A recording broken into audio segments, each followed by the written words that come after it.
Record on this computer. Hello. Okay, we finished this warm up. Let's continue. So, okay, so it's week 7, right? And we've done a lot so far. We have some numerical methods for solving nonlinear systems, and then we have, our LU decomposition for solving linear systems. We're skipping chapter 5. Has anyone seen eigenvalues and eigenvectors before? Yeah. We're skipping that in this class, but I encourage you to check it out, on your free time or maybe after the quarter. I learned about them a little bit in grad school, and they're very interesting. They have lots of applications. And then we're also skipping chapter 7 as well. But as we mentioned, we're starting with curve fitting and interpolation. So basically, in my opinion, within less than an hour, you're going to be pretty much ready for most of your projects for your entire degree. After this, we need a little bit of calculus. We need to solve differential equations, but pretty much this is it. Y'all are pretty much ready for your projects, for your labs, for the projects for this class, for your future classes. So that's pretty exciting. Now we're just gonna finish up one of the sections in chapter 6, and then you guys are ready, in my opinion, pretty much. So that's pretty exciting. And then, yeah, I don't know what else to say, really. This chapter has a lot, but it's the most useful chapter for the entire degree, I would say. So we have curve fitting with the linear equation, and then curve fitting with the nonlinear equation. So we're gonna be using interpolation to get a linear form, and then try to get that equation back into the nonlinear form. And then we also have curve fitting with quadratic and other higher order polynomials. So we'll have something called Lagrange polynomials. So we can use some methods to obtaining the polynomials, and then also Newton's polynomials. And then finally, we have spline interpolation. So each one builds off the other. So it's really important that we have a strong foundation for this class. And then basically converting the math into MATLAB, as always. All right. So the main idea is, given a set of linearly correlated data, can we obtain a linear function that interpolates the data?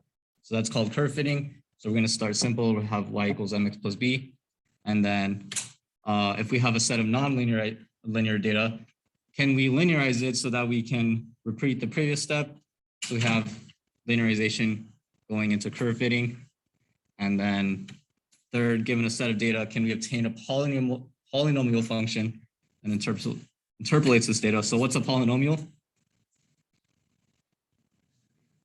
Yeah. So you're going to have, a summation of x to the n terms.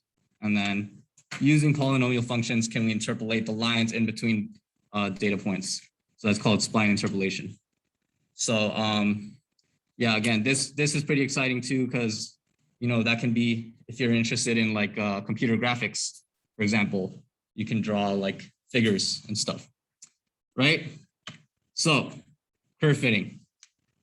We kind of quickly went over this last week. If I give you a set of data, we need to derive some equations.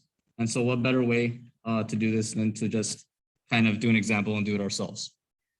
So let's switch here.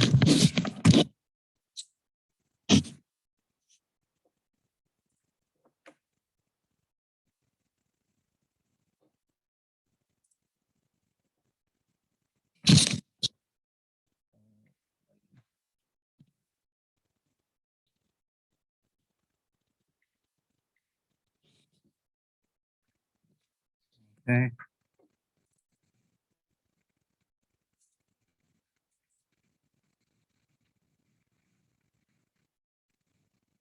All right. So hopefully you can see that. Yeah, I think everyone can see that.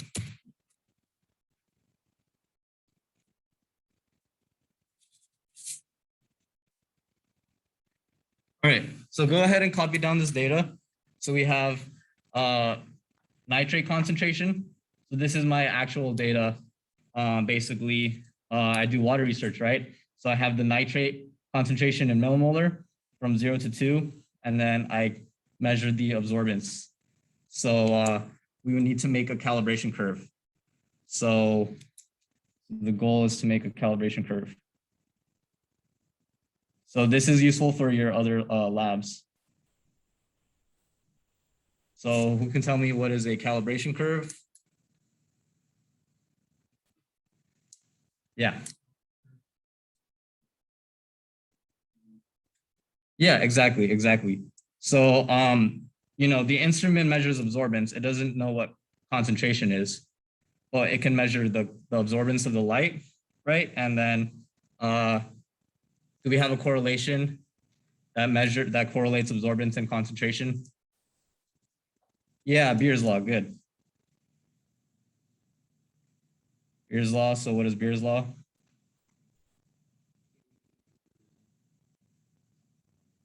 You remember?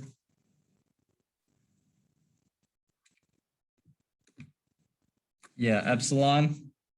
I'm gonna put the path length here, and then I'm gonna say times the concentration. Okay, so we have the absorbance.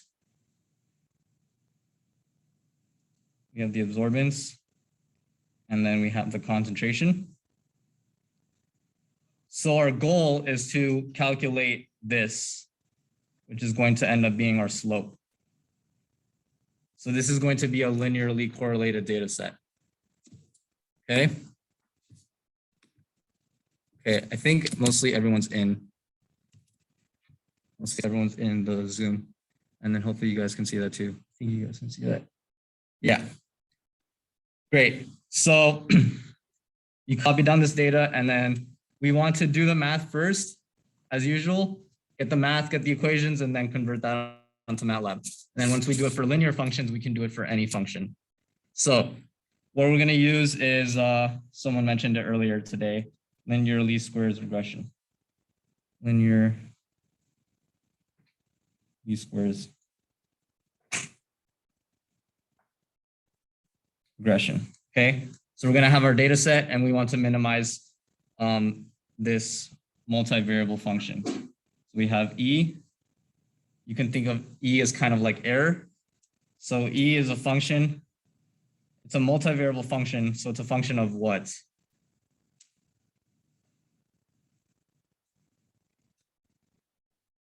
Good. Let's do that. Let's keep A0 and A1. I changed that to M and B in the other class, and I think that confused people. So let's just keep it with the book. So it's not a function of X and Y, because this is our X and this is our Y. So these are known values. And we want to minimize this function. So this is a multivariable function. So when we want to calculate extrema, let's define what this function is, actually. We can define this function. So it's the sum of the squares of the residuals. Okay, so that's why it's called the linear least squares regression. So we're calculating the square of the residuals. So Ri stands for the residuals. So just think of Ri as like your delta Y. It's like your delta Y. So who can remind me why we square it? Yes, number one, we square because we want to have only positive values. And then number two, yeah, we want to have a weighted sum. So this sum of squares is really important. So the delta Y, so we know what that equation is. We have summation of yi minus the function, right? It's going to be mxi plus b squared. Okay, so we can already start to do some calculations, but rather we want to minimize this function. So how do we, what kind of method should we do? We want to calculate the extrema. So we're going to take the partial derivative with respect to A0 and take the partial derivative with respect to A1. So let's do that. C A naught, and then set it equal to 0, right? So this is going to allow us to write a system of equations. Let's do that for A naught and A1. Okay. So remember, A naught is going to be your intercept and A1 is going to be your slope. And the reason they chose A naught and A1 is to differentiate between the different slopes and the different points. Okay. So let's set these equal to 0. So what's going to be, let's see, I put this as mx. So this is going to be an mx plus b form. I'm going to write this in the A naught form. Yi minus A1.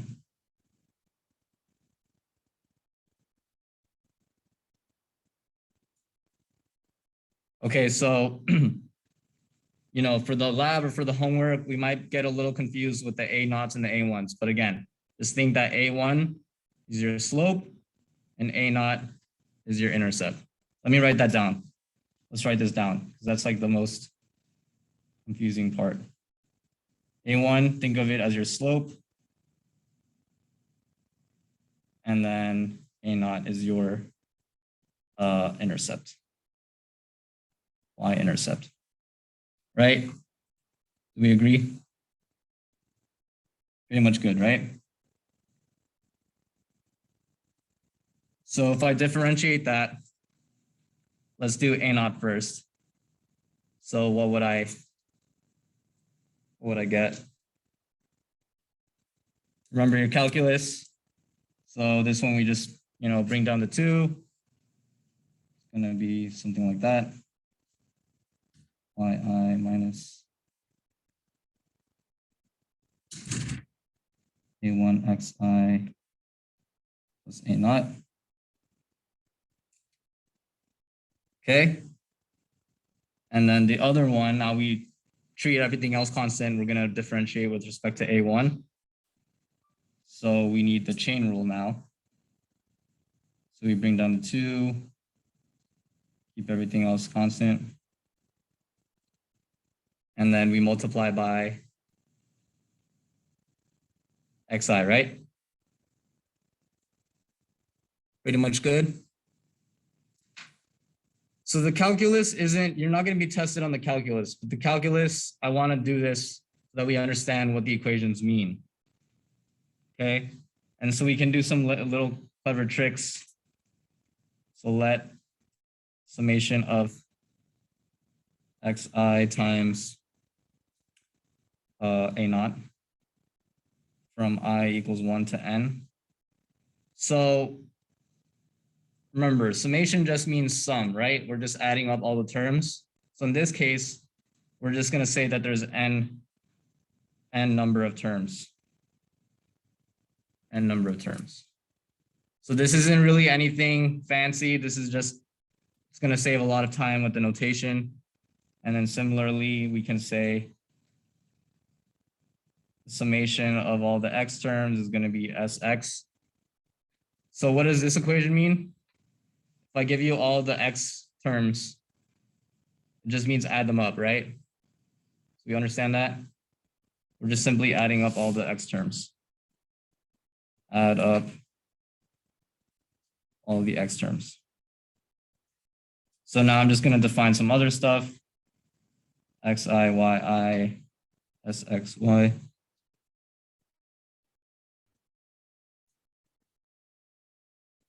Sxx and yi. Okay. So do we have any questions about this so far? Good. So now we have these sets of equations. We have 2 equations and 2 unknowns. So remember, we're trying to solve for A naught and A1. So now that we learned some methods, we learned some linear algebra. We can write this as a matrix, right? So I'm going to say Sx squared. We're going to have to do some rearranging, move stuff around. And then we're going to get the following system of equations. SXX squared A1 plus SX A0.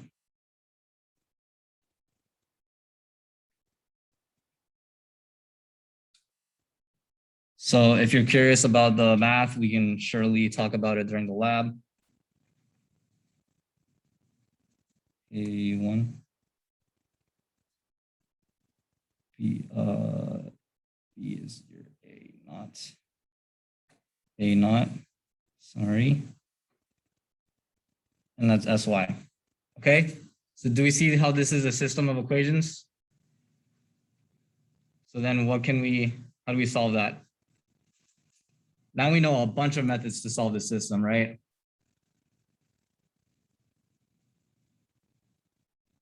Solve this system using your favorite method. It could be Gauss, it could be algebra, linear algebra. If we solve this system, we're gonna get a set of equations. And I'm afraid of writing it down because last time I made some mistakes. So I'm just gonna leave this up. I'm gonna take questions before we move on. Pretty much good, right? So I wanted to take the time to derive the math a little bit because all the other methods for the entire chapter are really similar. Basically, we have this function, and then we do some math on that function, and we obtain some new equations. So we're gonna have an equation. In fact, let me just pull it up from the book, just to get it.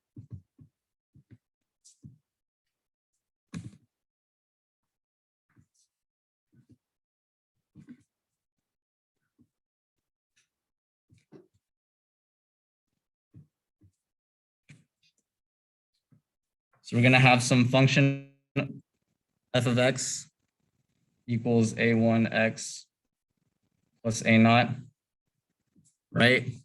And then after we solve the system, we're gonna get a1 equals and sxx minus sx sy and sxx minus sx squared. So that's that guy, and this guy is that guy. SXX, SY.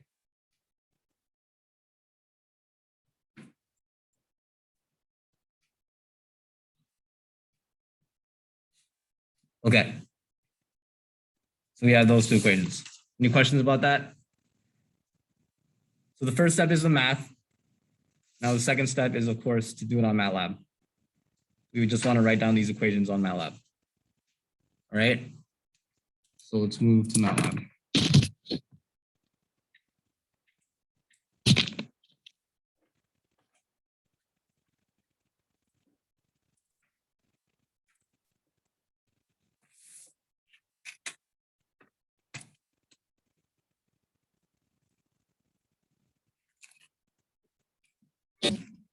Okay, so here's the equations that we want to plug into MATLAB.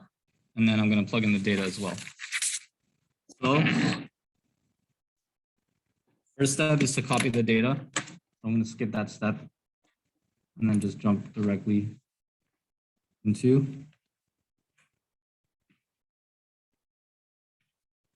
copying the equations. Okay, so we have these.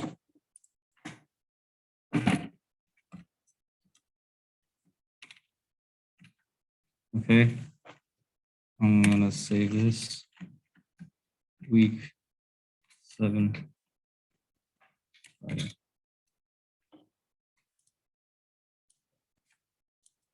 Save the data, copy the data, save the nitrate concentration. We can label the data. Nitrate concentration, millimolar, absorbance. Okay, so all we want to do is just simply type the equations. So I'm going to say let n equal the length. Let's just call this x. I'm going to say x is the nitrate, and then y is the absorbance. n equals the length of x. So I'm going to copy the equation. So I'm not doing anything fancy. I'm just transcribing the equation that we just derived. First, I need to define all those terms.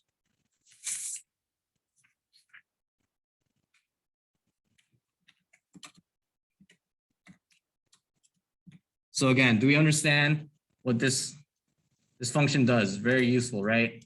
Now you can use the function to calculate all the values. What did I do?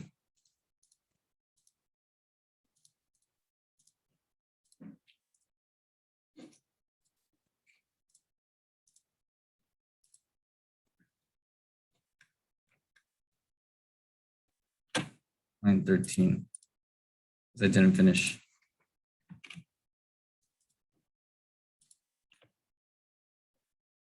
Okay, so this sum function just sums up all the terms. So you're going to have that for your lab. Sy is sum of y. What else do we have? Sxy. So I need to multiply element by element, right? And then Sxx.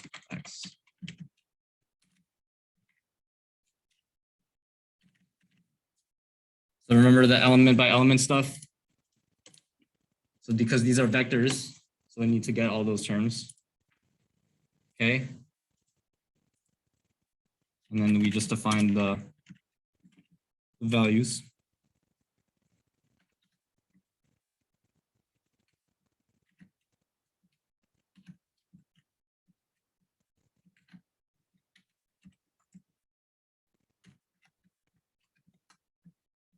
So again, once we do the math, it makes everything much simpler. So now we have our slope. And that's pretty much it. We don't, in this case, I'm not even going to define the intercept because we know the intercept is 0. So now what I can do is just plot the data. I'm going to type hold on. So hold on is useful because you can plot multiple figures. And then I'm going to plot the X data and the Y data. So that's just the raw data.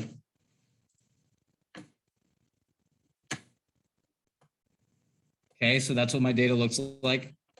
So it seems like this one is a little bit bad. Maybe that was an error in my sample or an error when I did the actual transfer of the fluid. And so now that we have this, I'm just going to say simply that I'm going to let the slope equal the A1. So I can say absorbance equals the slope times the concentration, which is going to be, I can just call it X. So I want to do like an anonymous function, right? So now I just want to plot the data, and then I can simply do fplot absorbance. Let's see if that works. So if we did it correctly, then see now, so this is why it's called curve fitting, because we're fitting an equation, which is this equation here. We're fitting it to the data such that the error is minimized. Okay? That's what this entire chapter is about. That's all we're doing. And then all you're going to do is curve fit to lines, curve fit to exponential functions, and then get different types of functions. Any questions about that? So as usual, I'll leave the code up there during the lab. You can check. But as usual, I encourage you to write your own code. Don't just copy my code. Try to write your own code. All right. Pretty much makes sense, right? So now let's just take what we learned, see how we can transfer this to other types of functions. Okay, so that's this. We have this data set. Okay, so if we have some other functions, we need to linearize them. And so, the This table is nice because it shows you all the linearization, but I don't like showing the table because, you know, we're tempted to just copy the table. So do we know how do I ask this? Does anyone have questions about how to linearize this? Let's say we're looking at this exponential function, right? And I want to put it in linear form. So to do that, I take the natural log of both sides. So doing that gives me this linear equation. It's kind of hard to explain because the answer is already there. So does anyone have questions about this? Yeah, we're going to practice it in the lab today. The lab has a linear form. And so, you know, just be careful with what's your slope. Just be careful what's your slope, and then you have to back solve your slope and your intercept. Okay?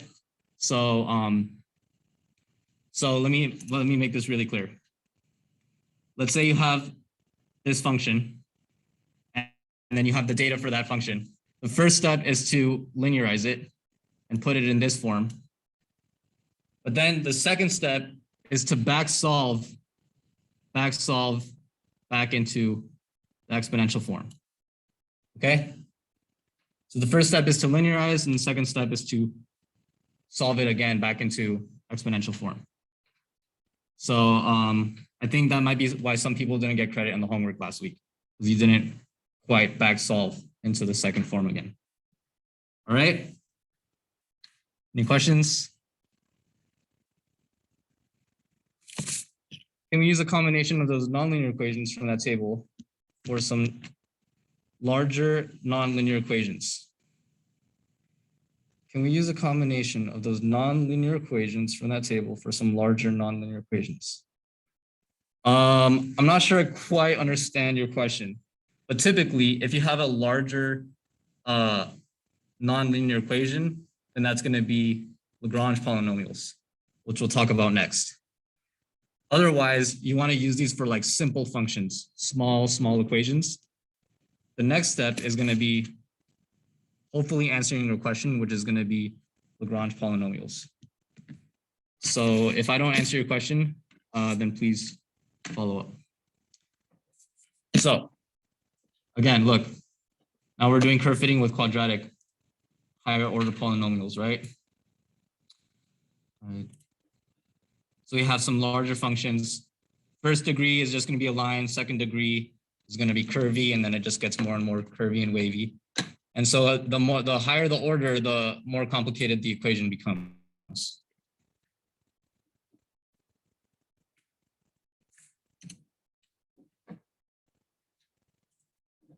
So the higher the order, the more complicated the equation becomes. So just keep that in mind. You probably won't get tested on this one, but you probably will definitely get tested on interpolation with a single polynomial. So the standard form, again, with polynomial, you're just adding up all these terms, higher order, and it just becomes more and more complex. All right.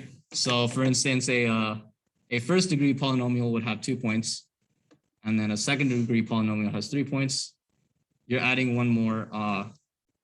You have the nth polynomial has n plus 1 data points. Okay. So what I want to talk about is Lagrange polynomials. So with Lagrange polynomials, we're going to start with first order. And so look, does this equation look familiar?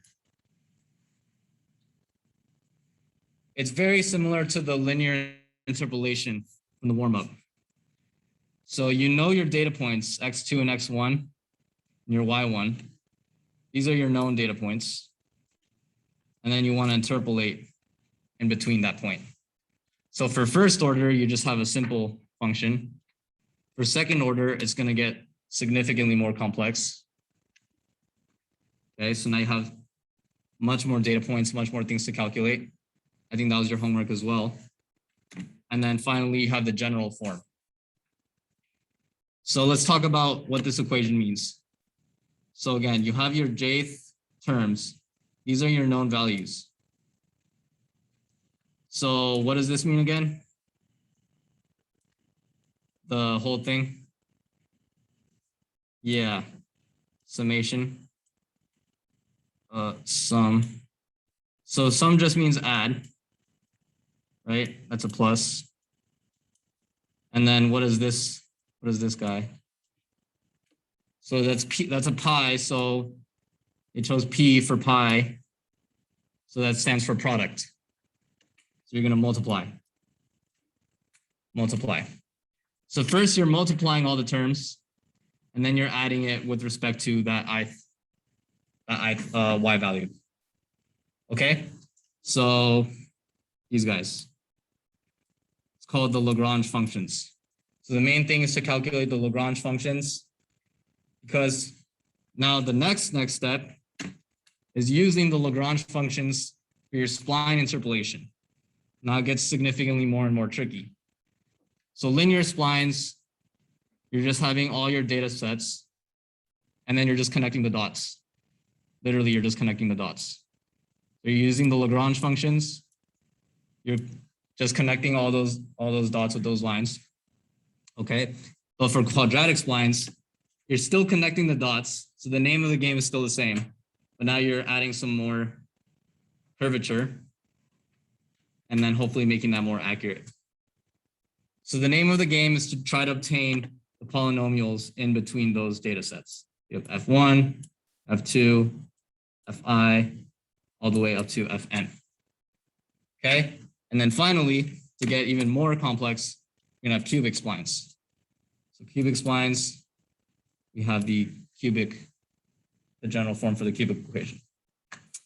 Okay.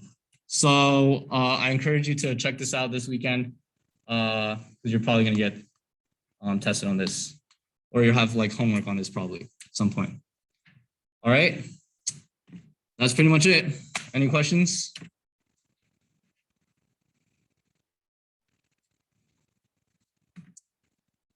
Yeah, that's pretty much it. So let's check out the labs. So the first one is going to be a linear function. So just like what I just did. So I did most of the work for you. But now I want you to calculate the error. So use that equation. And then for the second one, there were some glitches. So I kind of confused you with the variable names, but just make sure you store them as these variable names. So answer M, answer B, answer P. And then this one is a typo. So it says 22.6, but it should be 22,600. All right, let's start in the lab. I'm going to start recording.